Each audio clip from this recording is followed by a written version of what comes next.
साथियों, मैं दिलीप चौधरी एक बार फिर से आपका स्वागत करता हूं आपके अपने यूट्यूब चैनल नॉलेज जोन पर। आज के इस वीडियो में हम लोग देखेंगे मैथ के कुछ ऐसे क्वेश्चन जिसके लिए आपको कलम व कॉपी उठाने की आवश्यकता नहीं पड़ेगी।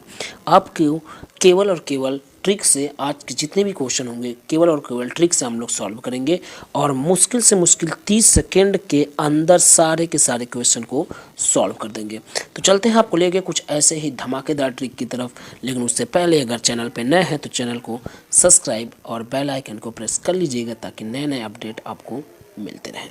चलिए देखते हैं, पहला क्वेश्चन है यहाँ पे साथियों कि दिए गए प्रश्न को हल कीजिए।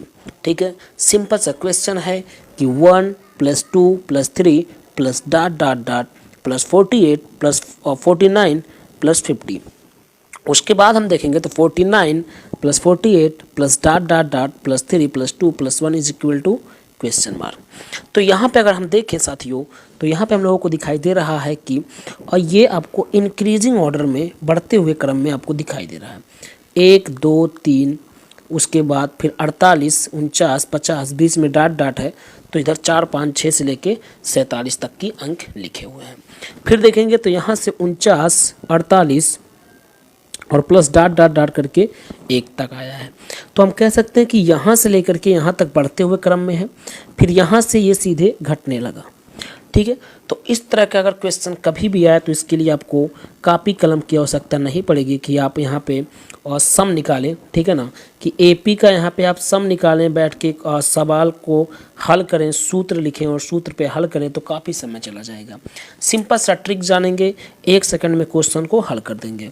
सिंपल सा अगर हम देखें तो ये 1 से लेके कहाँ तक जा रहा है, आप देखिएगा ये 50 तक गया है, उसके बाद फिर से घटने लगा है। ठीक है, तो जो सबसे हाईएस्ट होगा जहाँ तक वो जाएगा, जैसे यहाँ 50 तक गया उसके बाद घटने लगा, तो यहाँ पे 50 का हमने कर देना है स्क्वायर। इसी 50 का कर देंगे स्क्वायर, यानी 50 का स्क्वायर कितना हो जाएगा, 2500 हो जाएगा और यही आपका यहाँ से आंसर हो जाएगा। ऐसे क्वेश्चन को करने के लिए कुछ भी नहीं करना होगा साथियों, आपको सीधा सीधा चलना होगा कहाँ तक, जहाँ तक कि उसके बाद अंक आपका घटने ना लगे। जैसे 50 के बाद फिर देखेंगे तो 49 48 घटने लगा, तो ये जो सबसे हाईएस्ट आपको कह सकते हैं जो नंबर मिलेगा, सबसे बड़ी संख्या मिलेगी, उसी का कर देना होगा स्क्वायर। स्क्वायर करने पे जो मिलेगा वही उसका आंसर होगा। इसके लिए आपको एपी का फार्मूला नहीं लगाना होगा कि n पदों का योग का फार्मूला इधर लगाएं फिर इधर लगाएं और दोनों को जोड़ दें। ऐसे करने में काफ़ी समय आपका बर्बाद हो जाएगा साथियों, तो इस तरह आप लगा सकते हैं। अब यहाँ पे आपके दिमाग में आएगा कि अगर हम यहाँ पे रूट कर दें, अंडर रूट लगा दें तो कितना होगा। अगर आपके दिमाग में इस तरह का सवाल उठ रहा है तो इसका भी एक छोटा सा जवाब है, तो उसका आंसर केवल और केवल 50 होगा। कहानी ख़त्म, उसका आंसर 50 होगा साथियों। कैसे आपको बताते हैं। जैसे अगर यहाँ पे आपके रूट नहीं था तो सबसे बड़ी वाली संख्या जहाँ के बाद वो रिपीट हुआ था, यानी सबसे बड़ी वाली संख्या का हमने कर दिया था स्क्वायर, लेकिन जैसे ही रूट आ जाएगा, जैसे ही हम कह देंगे जैसे ही रूट आ जाएगा तो आपको क्या करना होगा, सीधा सीधा देखिएगा कि कहाँ तक वो संख्या जा रहा है। जैसे 50 तक गया है, उसके बाद यहाँ से फिर क्या हुआ, छोटा होने लगा, घटने लगा। तो जो सबसे बड़ी संख्या मिलेगा वही आपका आंसर हो जाएगा, उसके साथ किसी प्रकार का कोई छेड़खानी नहीं करेंगे। जो सबसे बड़ी संख्या मिलेगा वही आपका आंसर हो जाएगा साथियों। तो अगर रूट आया तो सबसे बड़ी संख्या आंसर, और रूट नहीं है तो उस संख्या का स्क्वायर होगा उसका आंसर। ठीक है, तो चलिए फिलहाल यहाँ पे रूट नहीं था तो इसका आंसर जो होगा वो 2500 होगा। ठीक है साथियों, उम्मीद करते हैं क्वेश्चन का आंसर और क्वेश्चन दोनों आपको समझ में आया है। अगर समझ में आ रहा है तो वीडियो को लाइक और चैनल सब्सक्राइब नहीं किए हैं तो कर लीजिएगा। चलिए आपको अगला क्वेश्चन दिखाते हैं और ट्रिक से सॉल्व करते हैं। देखिए यहाँ पे है क्वेश्चन कि 100 एवं 200 के बीच कितनी संख्याएं हैं जो 3 से पूर्णतः विभाज्य हैं। 3 से पूर्णतः विभाज्य हैं, 100 और 200 के बीच में बताना है साथियों। 100 और 200 के बीच में बताना है कि ऐसी कितनी संख्याएं होंगी जो कि 3 से पूर्णतः विभाज्य हैं। तो कुछ नहीं करना है, सिंपल सा देखेंगे कि 100 और 200 के बीच में कितनी संख्याएं आएंगी। देखिएगा 100 और 200, 100 और 200 के बीच में कितनी संख्या आएंगी, तो 100 को इंक्लूड नहीं करना है, बीच में बोला है, 200 को भी इंक्लूड नहीं करना है, तो 100 और 200 इंक्लूड नहीं करेंगे तो 99 संख्याएं होंगी, 99, 101, 102 से लेकर 199 तक, तो 99 संख्याएं होंगी। ठीक है, तो बोला है कितनी संख्याएं होंगी जो 3 से विभाजित होंगी, तो सिंपल सा कुछ भी नहीं करना है, इसी 99 में 3 के भाग विभाजित यानी भाग कर देना होगा। सिंपल सा देखिए, इसी 99 में हम 3 से भाग कर देंगे, तो 99 में जैसे ही हम 3 का भाग किए तो कट के कितना मिल गया, 33। कहानी ख़त्म, यही होगा इसका आंसर। ठीक है, तो कुछ भी नहीं करना है, जिसके जिसके बीच में पूछेगा उसके बीच में हम संख्या को निकालेंगे और जितने से कहेगा विभाज्य होने के लिए उससे भाग करेंगे, जो भी आया वही उसका आंसर। ठीक है, जैसे 99 संख्याएं कुल थी, 3 से भाग किया तो कितना मिला, 33, यही इसका आंसर। सिंपल सा ऑप्शन नंबर ए आपका सही हो गया। अगला क्वेश्चन देखेंगे, ट्रिक से उड़ाएंगे। देखिएगा यहाँ पे है कि दिए गए प्रश्न को हल कीजिए। सिंपल सा HCF निकालना है। अब HCF आप लोग निकालने के लिए बहुत सारे मेथड को देखे हैं और हम लोग HCF बहुत पहले से क्लास कह सकते हैं 4th या 3 से ही स्टार्ट कर देते हैं निकालना। फिलहाल यहाँ भी HCF ही निकालना है, लेकिन आप देखेंगे तो ये संख्याएँ आपको भिन्न में दिखाई दे रही हैं। कुछ भी नहीं करना है, मात्र 1 सेकंड में क्वेश्चन को हल कर देना होगा। मात्र हम कह सकते हैं कि 30 सेकंड से ज़्यादा एक भी क्वेश्चन नहीं लगेगा आपको हल करने में। 30 सेकंड से ज़्यादा एक भी क्वेश्चन आपको हल करने में नहीं लगेगा, ये आप लिख के ले लीजिए। देखिए, ऐसे क्वेश्चन को देखते हुए आपको दिमाग में और पता नहीं किस प्रकार की थिंकिंग आ गई कि क्या करें। कुछ भी नहीं करना है, HCF ज्ञात करना है। पहले आपको अंश के जितने भी आपको अंक दिखाई दें उसका आप लोग निकाल लेंगे, क्या, HCF। क्या निकाल लेंगे, HCF निकाल लेंगे। तो ऊपर देखें तो 4 है, 3 है, 2 है। 4, 3, 2 का हम अगर मैं से निकालें तो मैं से कितना होगा, 1 होगा। 4, 3, 2 का मैं से कितना, 1, क्योंकि 4, 3 और 2 का अगर मैं से निकालेंगे तो इसमें उभयनिष्ठ कोई भी अंक नहीं मिलेगा। तो जब उभयनिष्ठ कोई अंक नहीं मिलेगा तो उसका मैं से कितना, 1 हो गया। ठीक है, तो इसका ऊपर वाले का तीनों का मैं से निकालेंगे तो 1 आएगा, बटे लगाएंगे, नीचे तीनों का लय से निकाल लेंगे। ठीक है, नीचे के तीनों का लय है तो 3, 6 और 7 का लय से निकालेंगे तो होगा 42। बस यही हो गया इसका आंसर, 1/42। 1/42 इसका आंसर। ऑप्शन नंबर ए आपका सही होगा। उम्मीद करते हैं कि आपको क्वेश्चन का आंसर समझ में आया है, सॉल्यूशन भी समझ में आया, आंसर भी समझ में आया, क्वेश्चन भी समझ में आया, तो बहुत ही अच्छी बात है। ठीक है, चलिए आपको लेके चलेंगे अगले क्वेश्चन पर। अगला क्वेश्चन काफ़ी इंपॉर्टेंट, महत्तम समापवर्तक यानी आपको मैं से बता देना होगा, सिंपल सा। ठीक है, देखिए 2 का पावर 8, 2 का पावर 10, 2 का पावर 15। ठीक है, इसका मैं से बता दीजिए। सिंपल सा 1 सेकंड में आंसर। 2 का पावर 8 इसका मैं से होगा, कहानी खत्म। 2 का पावर 8 इसका मैं से होगा। क्यों होगा, सुनिए।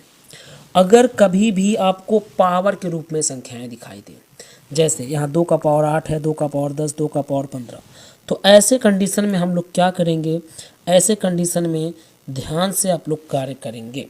देखिए, अगर इन तीनों में देखें तो इनका जो बेस है, आधार है, वो समान है। आधार क्या है, सभी का 2, 2, 2 है। तो जब आधार समान हो तो जो सबसे हाईएस्ट जो सबसे न्यूनतम पावर होगा जिसका, जैसे देखिए जाए तो यहाँ 2 का पावर 8 है, 2 का पावर 10, 2 का पावर 15, तो इसका पावर सबसे कम है। जिसका पावर सबसे कम होगा वही उसका मैं से होगा। 2 का पावर 8 इसका मैं से होगा, इसका हो गया आंसर। ठीक है, 2 का पावर 8 इसका मैं से, वही होगा उसका आंसर। ठीक है, चलिए अगला क्वेश्चन देखते हैं। अगला क्वेश्चन यहाँ पे है, 1 से लेकर 100 तक की लगातार प्राकृतिक संख्याओं का औसत ज्ञात कीजिए। 1 से लेकर के 100 तक के जितने भी प्राकृतिक संख्याएं हैं सबका क्या करिए, औसत ज्ञात कीजिए। तो ऐसे में कुछ भी नहीं करना होगा, सीधा सीधा 1 से लेकर के 100 तक चलना था। ठीक है, तो 1 और 100 को आप जोड़ लीजिए, कितना हो गया, 101 हो गया। और औसत ज्ञात करना, बस 2 से में भाग करिए, कहानी ख़त्म हो गया। ये 50.5, यही इसका आंसर होगा, जो कि ऑप्शन नंबर ए पर है। ठीक है, क्या करना होगा, 1 में इस 100 को जोड़ देना होगा तो 101 हो गया। 2 का भाग कर देना होगा, कितना आएगा, 50.5 आएगा। 50.5 आएगा, वही उसका आंसर हो गया ऑप्शन नंबर फर्स्ट। अगला क्वेश्चन यहाँ पे है कि लगातार 5 सम संख्याओं का योग जो है वो 330 है, तो सबसे बड़ी सम संख्या ज्ञात कीजिए। ठीक है, देखिए कहा जा रहा है क्वेश्चन में कि लगातार जो है 5 संख्याओं का जो योग है वो कितना है, 330 है, तो सबसे बड़ी सम संख्या ज्ञात कीजिए।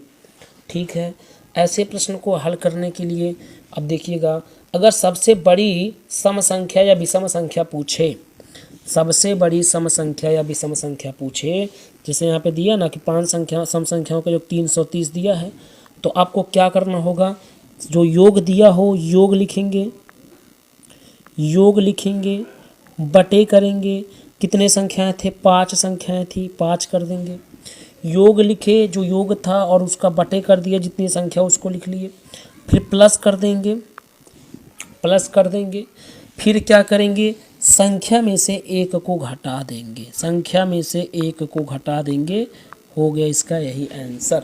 थोड़ा इसको हल कर लेंगे, यही इसका आंसर हो जाएगा साथियों।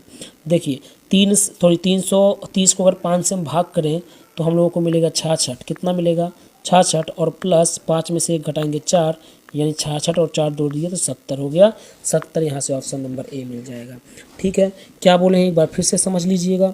अगर कभी भी आपको इस तरह का क्वेश्चन दिखाई दे कि लगातार 5 हो या वहाँ पे कोई भी अंक हो सकता है, यहाँ पे क्वेश्चन फिलहाल 5 करके है, तो 5 सम संख्याओं का योग कितना है, 330 है, तो आपको कुछ भी नहीं करना होगा, जितना योग दिया रहेगा योग को लिखेंगे, बटे में यहाँ जितना संख्या दिया रहेगा वो लिखेंगे। ठीक है, इतना 2 काम आपको करना है। फिर उसके बाद यहाँ पे क्या करेंगे, यहाँ प्लस लिखेंगे और फिर संख्या में से 1 को घटा देंगे, वही उसका आंसर हो जाएगा। अगर मिस्टेक से या फिर जानबूझकर एक दूसरा क्वेश्चन दिया जाए कि जैसे यहाँ पूछा है सबसे बड़ी संख्या, तब आपको इस तरह करना होगा।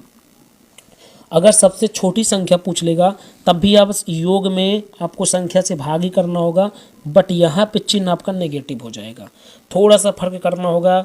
एक बार फिर से सुनिएगा बात को, एक बार फिर से बात को सुनिएगा, अभी आपको क्लियर हो जाएगा। देखिए अगर आपसे जैसे यहाँ पूछा है कि 5 सम संख्याओं का जो योग है वो 330 है, तो सबसे बड़ी संख्या बताइए, यही ना, सबसे बड़ी संख्या याद कीजिए। जैसे बड़ी संख्या पूछेगा तो यहाँ प्लस रहेगा, और यहाँ अगर मिस्टेक से या फिर जानबूझ के पूछ ले कि यहाँ पे सबसे छोटी संख्या बताइए, तो यहाँ पे माइनस कर दीजिएगा, बस इतना ही होगा। ठीक है, चिन्हों का हेरफेर है बस। तो यहाँ पे कितना आया, 70 आया, 70 इसका राइट आंसर हो गया। अगला क्वेश्चन देखेंगे। अगला क्वेश्चन यहाँ पे है कि जानवरों के एक समूह में कुछ गाय तथा कुछ कबूतर हैं।